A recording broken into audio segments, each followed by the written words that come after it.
Salut tout le monde, nouvel épisode d'Aller plus loin, aujourd'hui en direct de la Floride. Je suis avec Dani, alors peut-être il y en a d'entre vous, vous reconnaissez sa tête, elle est italienne et elle est venue avec un groupe d'Italiens il y a quelques années au camp. Et on est ensemble chez les Stouts, peut-être certains d'entre vous connaissent aussi les Stouts, Chris et Debbie. Et donc un épisode un peu spécial et c'est elle en fait qui va faire le 60 secondes chrono avec moi. Donc je vais lui dessiner des mots. Et alors, elle a le droit de dire soit en français, parce qu'elle connaît un peu de français. Un peu. Je suis passée chez Soch. Baguette. Baguette, c'est bien. Paris. Est-ce que je peux aller aux toilettes? C'est important. Donc voilà, j'ai quelques mots et elle peut soit deviner en français ou elle peut aussi donner le mot en italien. Comme ça nous fait aussi un cours d'italien pour nous. Et donc voilà, donc j'ai une liste de mots. That again. Here you go. Donc ouais, j'ai une liste de mots, donc je vais dessiner et il faut qu'elle devine le plus vite possible. Ok? Vous êtes prêts? On va commencer. T'es prête? Oui. Oui. Ok. Premier mot. Mes jolis talents. Attention.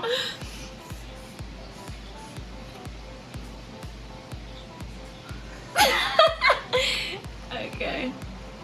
C'est maison. Hey, une maison. Yes. Yay. Bien joué. Got the easy one. C'est quoi en italien? Casa. Oh, casa. Yes. Simple.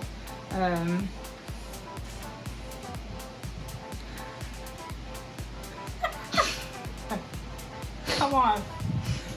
Hang on. No? Come on. No? No? I have an idea, but is it like a baggage? Yeah. Bagage? Bagage. Really? Et si. Oh wow. Et en espagnol? En italien? C'est bagaglio. Bagagno. It's just similar. That works. I'm confident now in my French. Dang. Yeah, I'll keep. Here we go. Okay. Oh, that. Okay. C'est pour toi, ça, Dani. Maybe she's not. Mais peut-être elle va pas comprendre. C'est en son honneur. Confidence in me. I don't know if you're gonna. It's really hard with a. C'est difficile avec un Sharpie. Est-ce que tu vas reconnaître ça?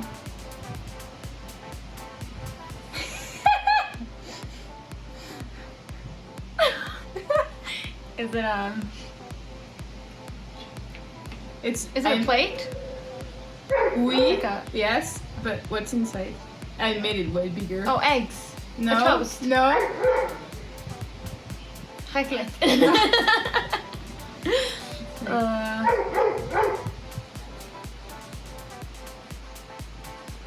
On a mangé ça hier. Is it bread? No. It's really hard. Ok, passe. Elle va jamais deviner ça. Ravioli. Ah! How do you say that in French? Ravioli. Ravioli. Okay. Ravioli. It does not look like No. ravioli. Come on. Okay, another word that I have. Okay, last word. Dernier mot. Facile.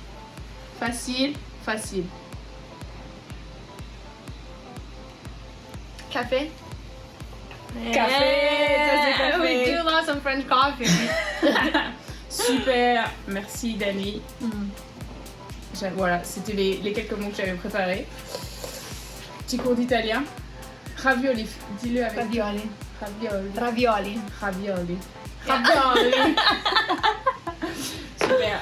Ben merci. Et là, sans plus tarder, je vais faire un petit interview avec Chris. Chris, merci d'être là pour cet épisode. Bon, c'est chez moi alors. Oui, c'est vrai. Je suis chez moi.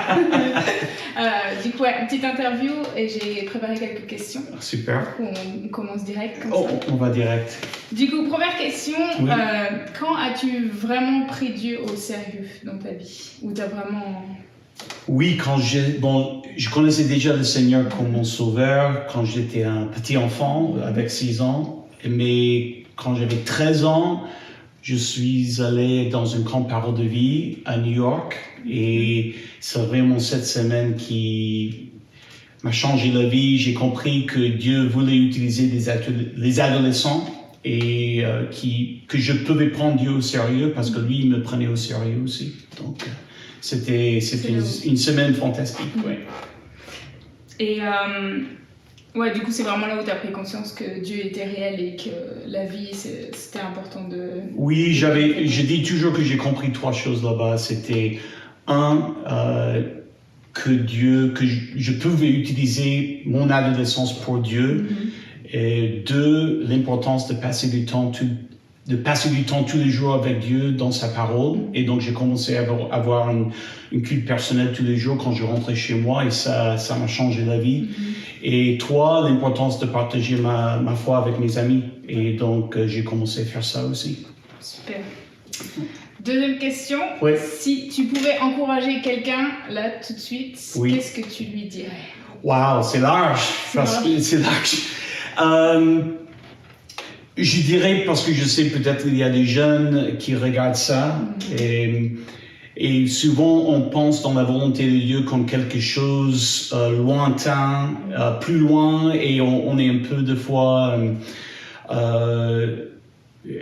anxieux, on sait qu'est-ce que Dieu veut pour moi après, et je voulais juste dire que la volonté de Dieu, c'est surtout quelque chose, c'est pas quelque chose qu'on trouve, c'est quelque chose qu'on fait. Et que la volonté de Dieu, c'est plus important aujourd'hui, ce que Dieu veut pour nous et de nous aujourd'hui, pas juste l'idée qu'est-ce que je dois trouver pour demain. Et surtout, qu'est-ce que Dieu veut pour nous? Dieu veut qu'on soit de plus en plus comme son Fils, notre sanctification, la Bible dit, mais c'est être conformé à l'image de son Fils. Et alors, tous les jours, c'est pas tellement qu'est-ce que je dois faire, mais qu'est-ce que je dois être. Et c'est vraiment être comme Jésus, l'amour, la paix, la joie, la patience, la persévérance, toutes ces choses, le fruit de l'esprit. Donc, concentrer dans ces choses. Et ça, c'est le début de la connaissance vraiment de ce que Dieu a pour toi après. C'est top ça. Ouais. Et s'il y a un verset sur lequel tu t'appuies dernièrement, ça peut être ton verset de ta vie ou Non, mais quand tu m'as posé la question avant, et je te donne un verset que juste dernièrement m'a vraiment touché. C'est 2 Chroniques, chapitre 16, verset 9. Donc 2 Chroniques 16, 9. La première partie dit « En effet, l'Éternel parcourt toute la terre du regard pour soutenir ceux dont le cœur lui est attaché sans réserve. » Je vais le répéter. « En effet, l'Éternel parcourt toute la terre du regard pour soutenir ceux dont le cœur lui est attaché sans réserve. » Donc Dieu veut soutenir ceux dont le cœur lui est attaché sans réserve. Donc je dois laisser que mon cœur soit attaché à lui sans réserve et dans sa promesse, et il va me soutenir. C'est un super verset. Oui. On ne pense pas trop à aller dans l'Ancien Testament, et il y a beaucoup de versets qui sont... Je lisais un bouquin pas il y a longtemps, et il mentionnait ce verset, et ça m'a bouleversé. C'est un fort verset. Et avant-dernière question, alors ça demande un peu plus de réflexion, mais quel personnage biblique t'encourage le plus et pourquoi? Pour moi, bon, il y a bien sûr plusieurs, mais peut-être Joseph. En Genèse, quand on pense, c'est un jeune homme qui comprenait pas ce qui lui est arrivé à plusieurs reprises.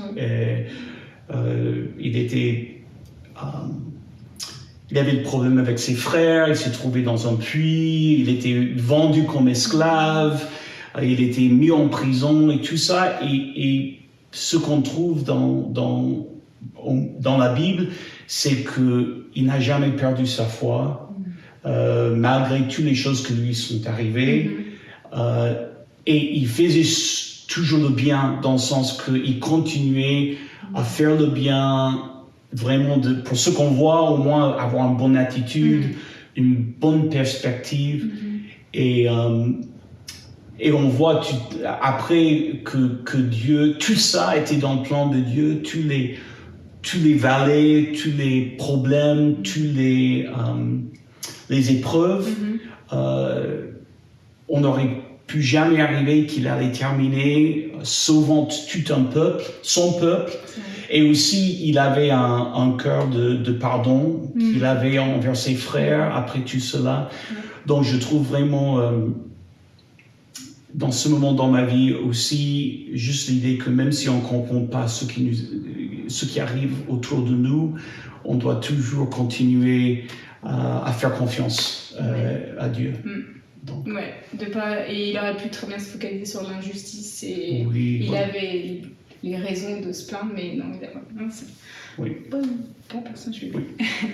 Et pour finir, on aime bien, vu que c'est avec la nouvelle année, on aime bien des fois avoir un mot un peu pour se motiver pour l'année. Et du coup, est-ce que tu aurais un mot pour 2022 ? Déjà, tu as déjà fait la réflexion.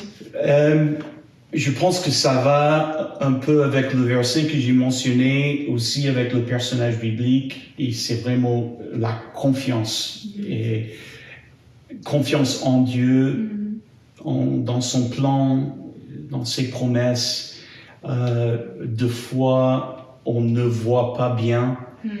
Et comme tu as dit, on est dans les épreuves, même dans les ténèbres qu'on passe, dans le désert. Et de fois, comme chrétiens, tous les chrétiens passent par des déserts,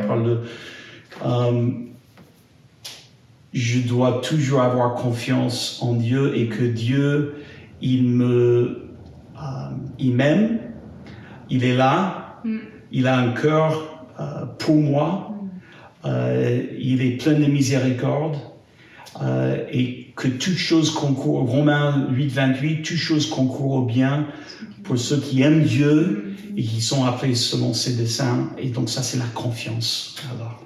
Amen. Amen. C'est un bon mot, ça. Merci beaucoup en tout cas, Chris, pour cette interview. De rien, merci et bonne année. Oui, tous mes vieux. Simplement. Je suis vieux. Tous mes vœux. Et voilà, c'est mieux. Oui, toujours la bonne année. Et là, on va avoir la promesse du jour et c'est avec ta femme. Ah, chouette. Avec Debbie. Elle est super.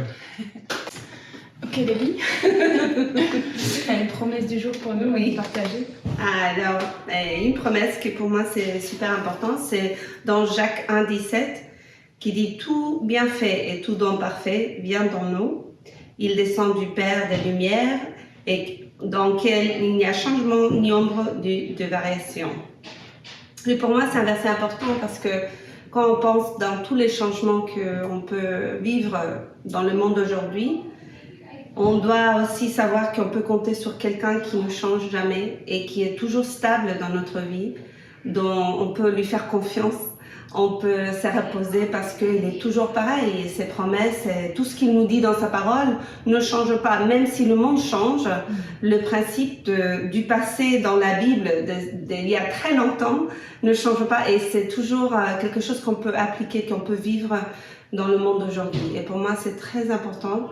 Même dans le milieu de ton histoire, c'est-à-dire que quand on lit un bouquin, un roman ou quelque chose, des fois il y a des gens qui regardent des films et qui vont googler la fin pour savoir que tout va bien se passer. Nous, on n'a pas ce luxe-là, mais si on a le luxe de savoir que dans le milieu de notre histoire, Jésus ne change jamais. Et ses promesses sont toujours les mêmes et on peut toujours compter sur lui. Amen. Merci beaucoup, Debbie. C'est très encourageant. Et merci à tous du coup d'avoir suivi cet épisode. Et on se voit dans 2 semaines. Salut! Bye bye!